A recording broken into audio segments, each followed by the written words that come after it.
While TopGolf seeks millions in city funds to build near I-25 in Montano, Mayor Tim Keller is changing the types of projects in the future that will be built with public funds. News 13's Chris McKee explains. He's live downtown. Chris? Yeah, Dean, TopGolf aside, for years the Barry administration has leveraged public funds and other incentives on a lot of building projects that the city is starting to see come up now. Now, Keller's team says they're looking at that practice differently.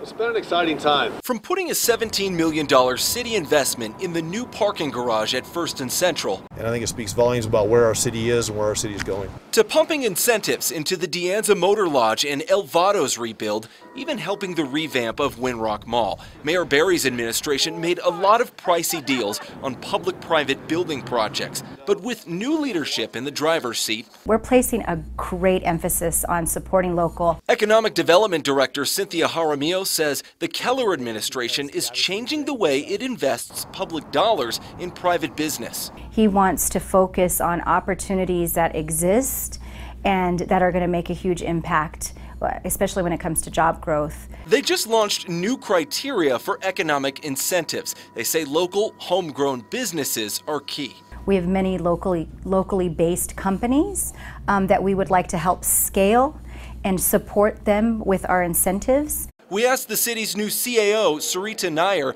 if there's any projects Barry's team worked on that Keller wouldn't. We don't like to Monday morning quarterback the previous administration, but in our view, there has to be the right mix between out-of-state projects and homegrown companies who are getting incentives. It comes as the Keller administration has criticized a $3 million incentive for TopGolf, an out-of-state, multi-billion-dollar corporation. And I think with the mix you'll see from our administration will be a little more balanced, or maybe even favoring some of our local folks.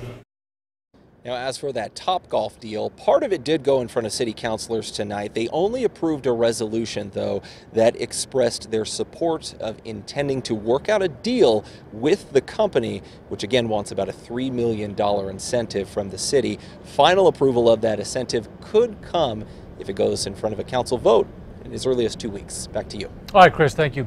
Now, we posted a copy of Keller's administration's new economic development criteria. Just go to always on KRQE.com.